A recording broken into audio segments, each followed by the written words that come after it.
So, out of the last 2.5 years, this would be 30 months, I have 23 of them spent incarcerated or in rehab treatment facilities for my drug addiction. Um, a lot of people don't realize these days that just because you come from a good home with parents that love you means that you're going to be successful or uh, not have problems.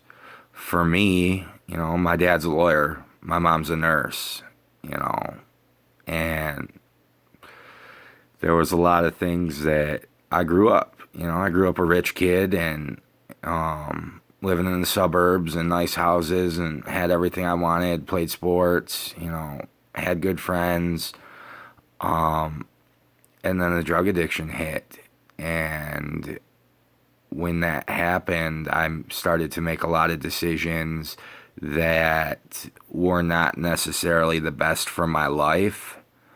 I quit hanging out with those good, solid friends, the athletes that I've been playing sports with for, almost all my life. And I begun to hang out with the drug using crowd, the potheads, the pillheads, the alcoholics all the time.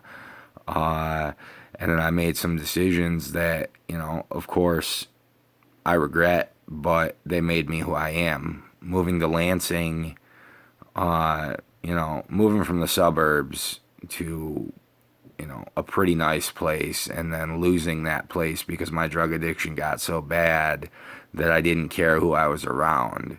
So I go from the suburbs of Alpena to the outskirts of Lansing in a very nice community to the hood, living in the ghetto to start out. And that's where things changed for me. Crime started being committed. Drugs became extremely frequent. Uh,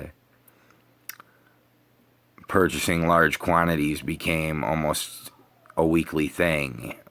Of course, crime is a very big problem in drug addiction these days, and it's unfortunate that that is the biggest part of it. Most people that start out selling substances don't do it to make money. They do it to feed their habit, and then it just blows up. I had a lot of time to think while I was incarcerated, and unfortunately, for the first 18 months overall, I just was like, hey, I'm going to be back on the streets. Let's ride out this time right now. And, we're going to get back to doing what I was doing. And, the last 5 that I did, I really sat down and I started to think, how do I want to change my life? For me, my thought process was so messed up, I mean, like I said, I went from rich kid to, living in the hood, selling dope, robbing people, making very bad decisions, back to living in Alpena, back in the suburbs, and still making very bad decisions, staying around the wrong people. Unfortunately, my mindset was so torn for a long time that, I wouldn't let someone talk sideways to me in this town. And that's because they didn't really know who they were talking to. Obviously, you don't know the type of struggles and the type of incidents that I was involved in Lansing, and that's okay because I can't speak on most of them, and I will never speak on most of them. That's between me and my brothers in Lansing, and I've pushed very hard to step away from that life over the past 5 months. And it's been extremely difficult to move away from the easy money, the fast money, the drugs, the women, the overall addictive lifestyle that I found almost more appealing than the drugs themselves. I've experienced a lot of loss in my life. Some of my best friends have OD'd, been shot, been killed, and it never stopped me. I've OD'd several times. Thank God that I'm still alive today. But it's hard to put yourself all the way out of a life that, you were so deep into. And I think that that's where people don't necessarily realize that it is hard to step away. Not very many people make it out. Most of the time you don't make it back out of the streets once you're in. You don't make it back out of the gang life once you're in. You don't make it out of this. And I was given that opportunity. Now, granted, it was because I had that support system that came back in when I first got in trouble. And I had a place to go. Unfortunately, for most of my good friends downstate, they don't have that.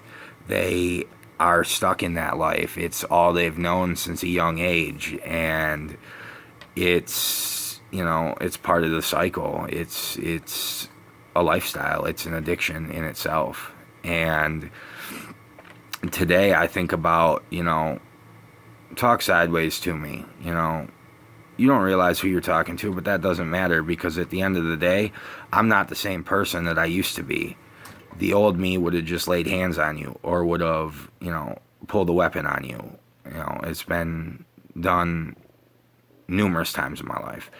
And that's not the person I want to be anymore. 2015, I got labeled a violent thug by people in Alpena. And they didn't want to surround themselves with me because of this, that, and the other. And that was a hard pill to swallow.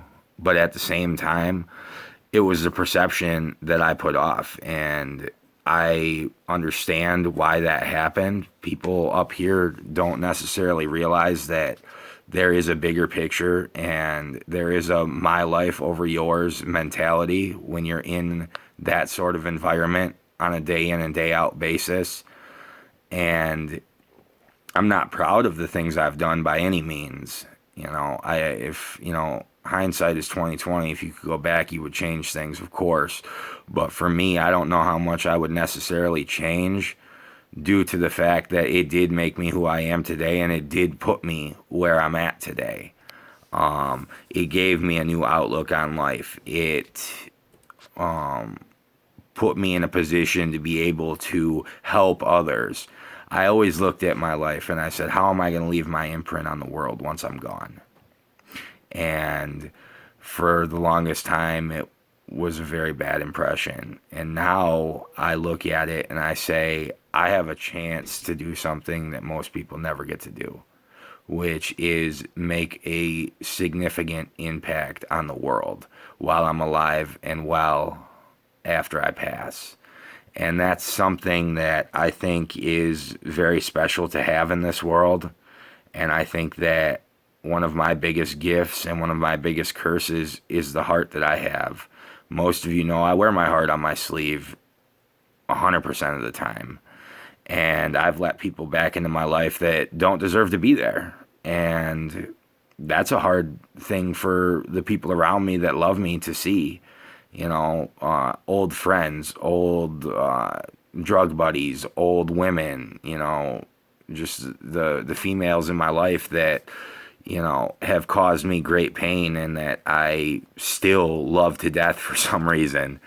And, there's just a lot of things that, it's hard. And I use the term break the cycle. That's not just about drug use. That's just the revolving cycle that you could have, from the lifestyle you live to the mindset that you have to the addiction problems that you have to the generational gaps and, misfortunate family events that have happened and trickled down over the years and over the generations. It's hard. It's hard to break the cycle. You can't do it on your own. For me personally, God was a huge part of me breaking that cycle. And I'm not going to say by any means that I'm cured, that things will never fall back apart. Obviously, I pray consistently that my life will be different. And it's all about choices. And I understand that more now than I ever have. There are a lot of people out there that do wish that you would fail and that do want to bring you back down. And that is simply because they see you moving forward with your life and you are in a better place than they are. And they can't stand to see you happy. They can't stand to see you succeed. And, you know, that's those type of people are the ones that you have to push yourself away from, that you have to completely cut off, that you have to completely distance yourself from. And I think that one of the biggest things in life is the people that you put around you. Because at the end of the day, the people that you put around you let you know who you really are. And if you're surrounded by the right people, odds are you're going to have a great life, a right life, a steady support system. If you put yourself in a position that I did for over 3 years with the street life and the dealers and the big time criminals, then you're bound to either end up dead or in prison for a very long time. And I've been very fortunate that I have not been put in that position, but at the same time, I should be there. And at the end of the day, I do have a conscience, and 95% of the things that I have done over that time in Ingham County, living down there, eat at my heart a lot. They do. They tear me apart most every day. I think about it consistently, and it tears me apart. But the thing is you can't go back. You can't undo those things that you did. You have to move forward. You have to, at the end of the day, be able to forgive yourself for what you have done and say, I will not make that mistake again. I will move on. I will do what is needed. I will do what is expected of me. And at the end of the day, continue to try and try and try. And if you fail for a while, then you do. You know, but as long as you keep trying, there's never a true failure. It all comes down to it's better to try and fail than fail to try. And I don't think that most people would think of it like that. You know, they think that, you know, well, if it hasn't worked this last 5 or 6 times, then why should I keep trying? For me, you know, I've been clean a good dozen times over the last 6 years, and I've always gone back. And I think about the things that happen. And for me, it was always, I felt so down, and I didn't want to have to deal with the problems that were in front of me, that I pushed towards the bottom. You know, I dove back into drug use so that I didn't have to deal with those things. And one day turned into 2, and 2 into 3, and 3 into a week, and a week into a month, and a month into a year. And it was just so consistent in my life for a very long time that I didn't know how to live without it. I didn't know how to continue to move forward without being high, without being intoxicated to some extent. It's a very hard situation to be in when you get pushed against a wall and you're very frustrated and you're very depressed and you don't know what else to do. You want this feeling of inadequacy to go away. And for so long, when you deal with addiction and you suffer from it, you run back to what is comfortable. You know, I have a lot of friends that are recovering, have recovered from addiction, and they will tell you just as well as I will that those uncomfortable moments you face while you're sober are hard. But at the same time, dealing with them in a sober state of mind gives you the influence and the courage to be able to deal with them when they arise. And they might be very frequent for a while, those down times. But, you have to have the down times to be able to embrace and enjoy the good times in your life. You have to be able to realize that during those down times, there have been those high moments in your life, and that you know how they feel, and that they will come back into your life if you just persevere and push through whatever is happening. And for me, I didn't do that for a long time. I made many, many, many bad decisions because I didn't want to have to deal with reality. And when I got sober this last time, it was like dealing with 10 plus years of crap all at once. I've always been the type of person to hold everything in and not talk about it and let it build up and build up and build up. And then the littlest thing would just set me off into a rant, in anger, just rage, you're not stopping me at that point. You're in my way, I'm going through you. And that's not the person that I ever wanted to be. The biggest thing that I have started to do is I have confided in people, close family, close friends, my pastor at church, my boss. There's just many things now that I look at in a different light because I am able to talk about certain things that have happened in my past that I've never spoke on before. And until you can deal with, issues from your past, they're always going to be there. And it's hard to let them go without talking about them. And is it a scary position to be in? Of course it is. For me, I was deathly afraid that I was going to be judged. I was going to be put in a position where I'm looked down on. One thing that I've been trying to focus on is, if I judge someone, I leave myself open to be judged. Unfortunately, as people, it is very, very unlikely that we will never judge, but it is something that I have consistently tried to work on over the last 5.5 months because I do want to change where I'm at in my life, and I do want to be able to say, hey, this person's going through a bad time, instead of saying, hey, they're a piece of crap, or what's wrong with them. Start looking into the deeper issues. Sit down and have a conversation with that person. Are you doing okay? Can I help you with anything? Do you need me to pray for you? I have no problem doing that. And it's because I have a newfound spiritual connection with Jesus. And that's a very rare thing in this world, to be able to connect and fully connect. And I know a lot of people will say, how is that a rare thing? It happens every day.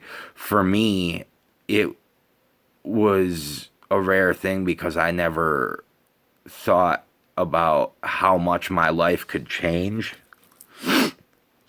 in just a short period of time. Once I said, God, I cannot do this on my own. I've tried and tried and I failed. I need you to help guide me. And he had worked wonders in my life. And at first I questioned it. I said, is this really real? Because so much had changed just so drastically. And the things that life put in front of me were completely different than what I had known for the past 6 years. And it was an amazing feeling to be able to be incarcerated and have people from the outside world that you don't know very well, that you may have never met, such as I have, that come in and visit you and say, hey, I've heard about you. I know that, this is where you're at. You're struggling, and I want to help you once you get released. I want to be able to be there as a support system for you. I want to help you find employment. And I had 2 job offers before I left jail. I mean, that was a godsend. Work is slow right now, unfortunately. It's the winter time, but, everything will look up in due time. It's a process. And the thing that, has been at the forefront of my mind is patience. You have to be patient, Britt. You have to ride it out. You have to pray about it. You have to continue to make strides to be a better person. You have to continue to not surround yourself with the bad people, the bad influences. And it might not even be people that use drugs or alcohol. It might be people that are just toxic to you in general. And that doesn't just apply to me, it applies to everyone. How can we live a positive life when we surround ourselves with negative people? It's not possible.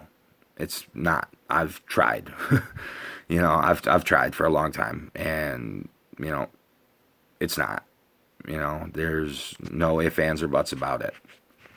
So I think that you're not able to fight certain things alone. You're not. Mental illness, I suffer from. I have Asperger's, which is on the autism spectrum. I have ADD. I suffer with manic and severe depression. I suffer with anxiety. I have, a lot of problems. I'm albino. I've, had to deal with a lot of criticism and cruelty over the years due to that. I mean, the way I look, I can't change that. There have been a lot of times in my life people will ask, why don't you dye your hair? Well, why don't I dye my hair? Because then I wouldn't be me anymore. I would be just another person in the crowd. I wouldn't be that crazy albino, and maybe at most times that's not a good thing, but God made us in his image of who he wanted us to be. And I've embraced that now. And I am comfortable with where I'm at. And I think that one of my biggest gifts to the world will be bringing awareness to not only drug use and addiction and the ways to beat it, but also to mental illness and how it can affect not only you, but the people that are closest to you, such as drug addiction as well. And I just want, that awareness to be spread. And I want people to be able to break the cycle. That is something that I will be pushing for and is one of my biggest goals.